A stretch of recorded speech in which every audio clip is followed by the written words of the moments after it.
So today we're going to talk about what you should spend your tokens on. In a previous video, we talked about the best methods to get tokens. So now once you have those tokens, what should you do with them? There's really only two options. Either buy players or go into the token market. If you don't have any players bought, you need 15 for the emerald, 30 for sapphire, so that'll be 45.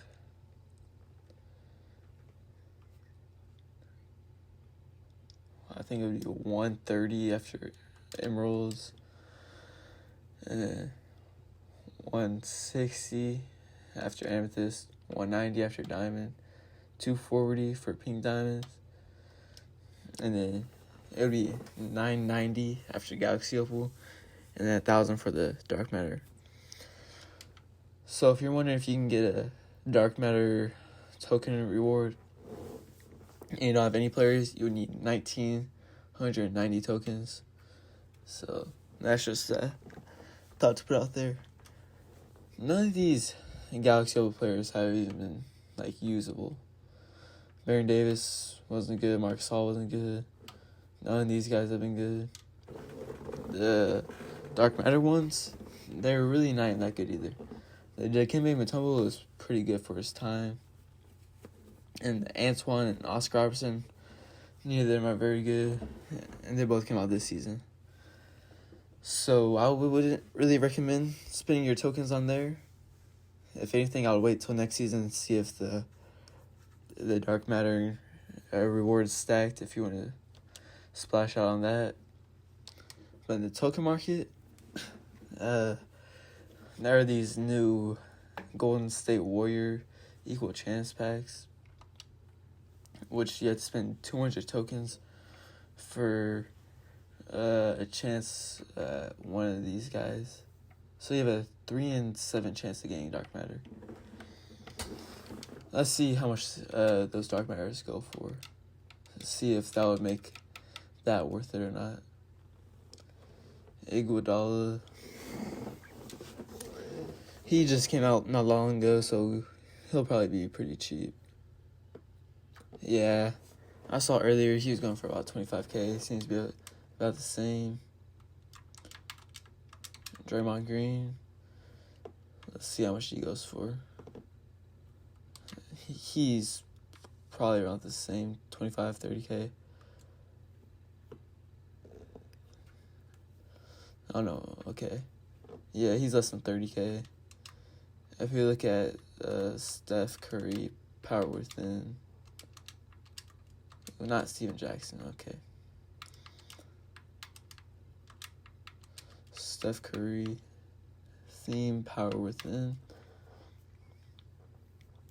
Let's see how much this card is going for. He's not even 50K. So you're basically spending 200 tokens for 40,000 MT. If you're really lucky. So I would definitely not go for that. Number one, because of the luck. Number two, if you get lucky, it's not even good. Up next, we have the Hall of Fame badge for 75 tokens. I would recommend buying this every week it comes out. As you guys can see, I'm just going to purchase it right now. Show you guys that I actually believe what I'm saying.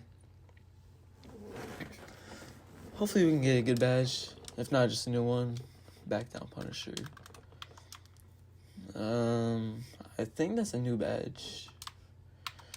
Yeah, it's a new badge to add to the collection. So now we have 13. We'll be making a video later on about what you should do with your Hall of Fame badges. So stay tuned if you guys would be interested in that. Coming back to the token market. It appears that the Hall of Fame badge disappeared, yeah.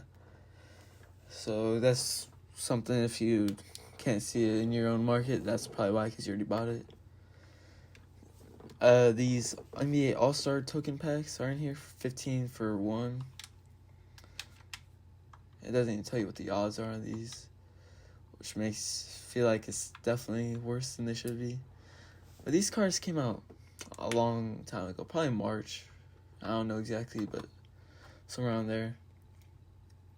These cards, this is just not worth it. It's probably about like a 2-3% chance at a dark matter.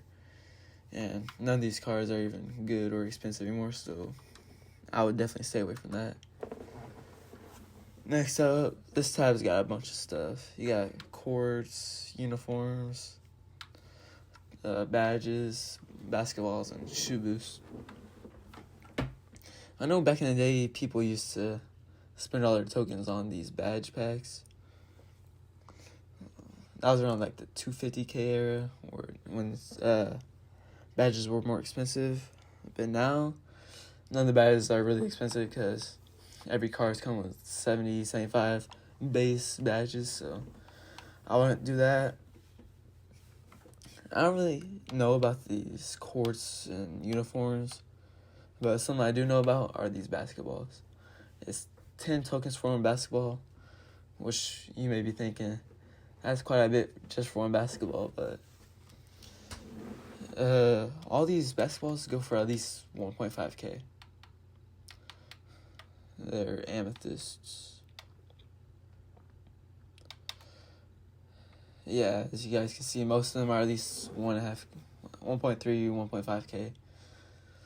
When I bought them about 2-3 weeks ago, I sold all of them for 1.7K minimum. And then some of them, like the Celtics ball and the Bucks ball, they go for a little bit more.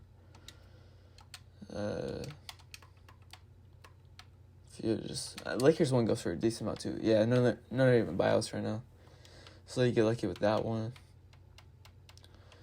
And the Warriors one goes for.